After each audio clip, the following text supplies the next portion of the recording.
And Paul chose Silas, and departed, being recommended by the brethren unto the grace of God. And he went through Syria and Cilicia, confirming the churches. Those words of Acts 15, 40 and 41 are only one of several records of the work of the apostles of Jesus, who planted churches, then revisited those Christians to support and increase their growing faith. The word translated confirming means establishing besides, strengthening more, rendering more firm. The record continues in Acts 16:4 to show what they did and what resulted. And as they went through the cities, they delivered them the decrees for to keep that were ordained of the apostles and elders which were at Jerusalem. And so were the churches established in the faith and increased in number daily. This Confirming the Church's Bible class focuses on those decrees of the apostles that will help us to grow stronger in faith and service if we learn and apply them. Last time we were together, we talked about the Bible. We asked the question, what is the Bible? And we looked at the character and nature of the Word itself, the book that we call the Bible. And so this time, let's ask ourselves, but how do I use the Bible? What use am I supposed to make of it, and how can I read it and understand it? Well, the first thing we need to know is that it is possible to understand it, and God wants us to study it and to know it.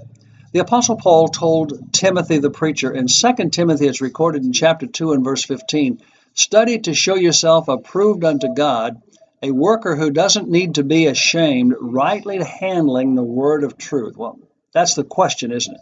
How do I handle the word of truth? Well, notice that Paul said study at it, give diligence to it. We have to work at it. It doesn't just it may just not come naturally to some people. And so we need to apply ourselves to trying to understand it. It's important to understand also what Peter wrote in 2 Peter chapter 1 and verse 20 and 21. Peter said that the prophecy of Scripture is of no private interpretation. For holy men of God spoke as they were moved by the Holy Spirit. Well, if the Bible is no private interpretation, then who interprets the Bible? Well, what does the word interpret mean? As Peter used the word there, he's using a word that means to loosen or to lay open, to release, as it were, the meaning of an idea or thought.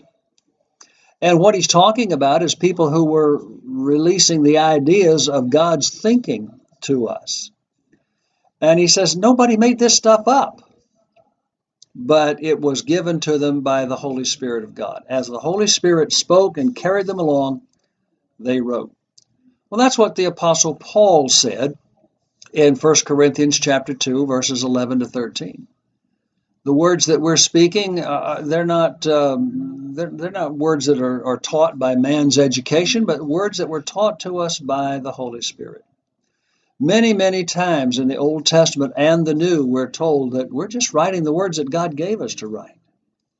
Well, that's a claim and that's a statement. In order to know that it's true, we have to do a little studying and compare the word against itself, compare the word against history and scientific facts that are known in the world today. And that's a rather lengthy and involved study. But when we do that, we find that God is not the author of confusion. But God is perfect, and He gave us a perfect word. And the Bible tells us that it is the way of life. And we'll look at that in just a little bit. But on this matter of principles to follow and how to understand the Bible, how to interpret the Bible to make sense in my life. In Acts chapter 15 is one principle that perhaps we should not overlook. In verse number 9, Peter was speaking to a group of people who had come together to discuss how the Gentiles should be accepted into the church. Some of the Jews said, well, no Gentiles. And some said, well, Gentiles okay, but they have to keep the law of Moses first. And that was the discussion here at this point. And Peter said that God is not the respecter of persons. He said that God gave a law that even we were not able to do. And so how do you require other people to do what you weren't able to do yourself? Peter says that God put no difference between us and them. And so why do you? We understand that with regard to people. You know, you hear somebody say, well, why are you doing that? I didn't tell you to do that. If I didn't tell you to do that, then you're not authorized to do that. You're not supposed to do that. Mother and sending a child to the store to buy some groceries. The child buys some candy. Mom says, why did you do that? You're on the job, and your job description says you're supposed to be over here doing this. And boss comes along and says, why are you doing that? I didn't authorize you to do that. So if God didn't authorize it, it's not authorized. People have all kinds of religious ideas in the world. How do we sort that out? Well, what is written in the Bible? And that implies that we can understand it. Paul wrote this to the church in Ephesus, which we should take careful note that we don't fall into the same mess that some of them were in. In verse 17 of Ephesians chapter 4, Paul said, this I say therefore and testify in the Lord, that ye henceforth walk not as other Gentiles walk, in the vanity of their mind, having the understanding darkened, being alienated from the life of God through the ignorance that is in them because of the blindness of their heart. You see, they were ignorant because they didn't understand because they were ignorant, and they were ignorant because they were blind of heart. They started off having their focus this way, their intentions this way. My heart wants to go this way, and I'm not paying attention to what God is saying over here.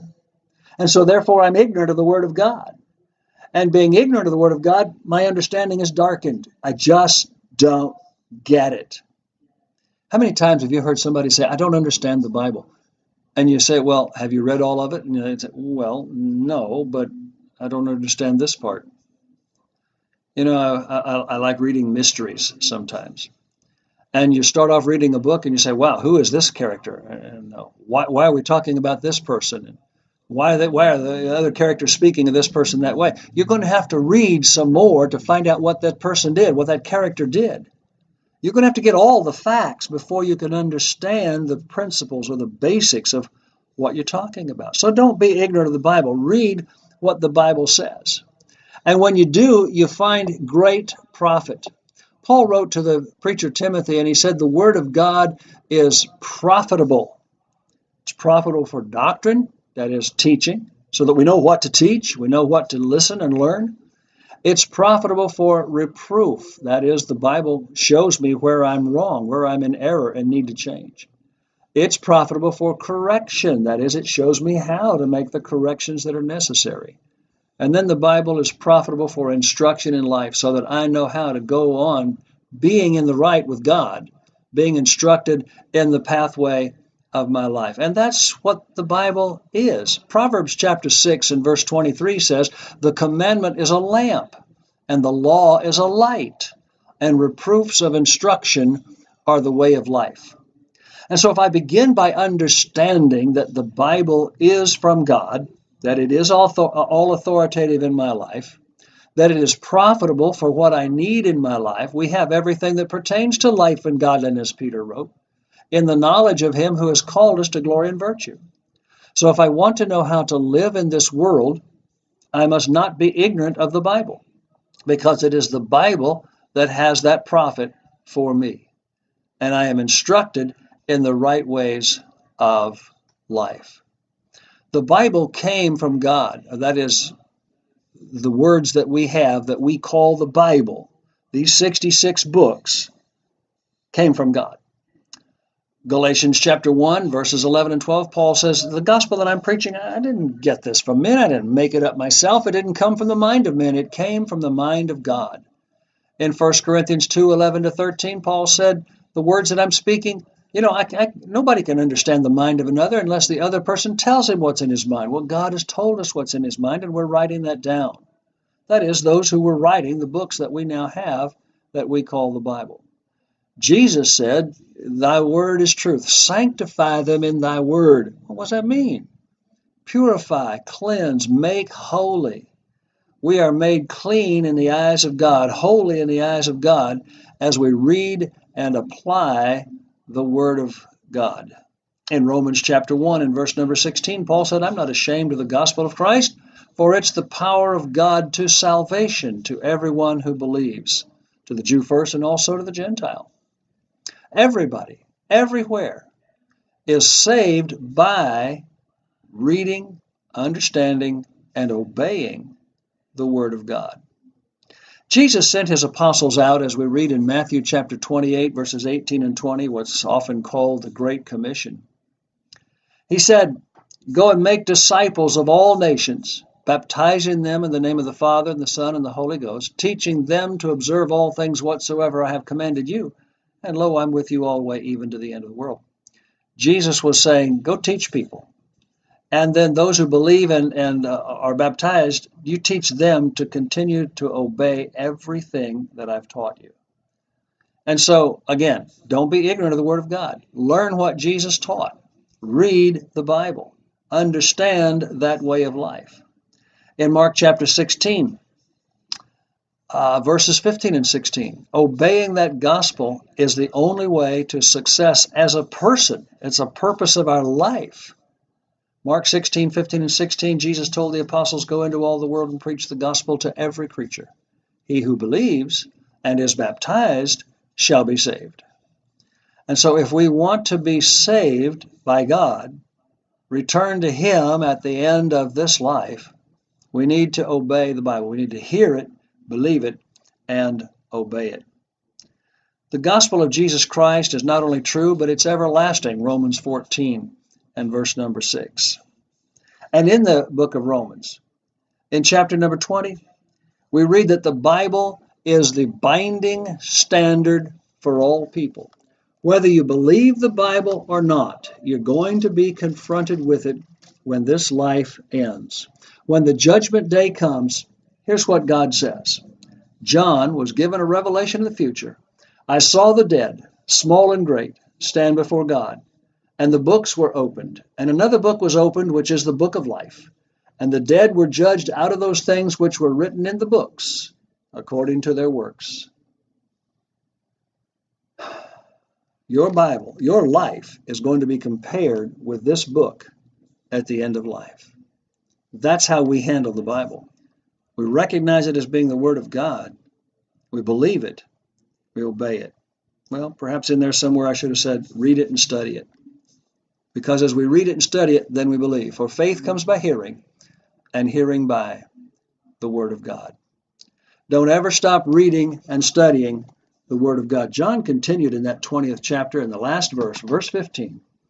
Whosoever was not found written in the book of life was cast into the lake of fire. The promise of God is eternal life with Him for every soul who will come to Him and obey Him according to what's written in the book. But not everyone will do that. And those who are not written in the book of life, God puts our names there when we obey Him, when we're baptized into Jesus Christ, as we read in Romans 16, or in Matthew 16, Mark 16, Matthew 28, Romans chapter 1, chapter 6. God puts our names in the book, in the list of those who are ordained to eternal life. May you be one of those, and God bless you. Vainly we seek after men for guiding light, or in dreams for a heavenly call. Man of himself cannot set his soul aright, so it's back to the Bible for it all. Back to the Bible, the God-given Bible, for grace and duty great or small. Each one may know what to do and where we go, but it's back to the Bible for it all.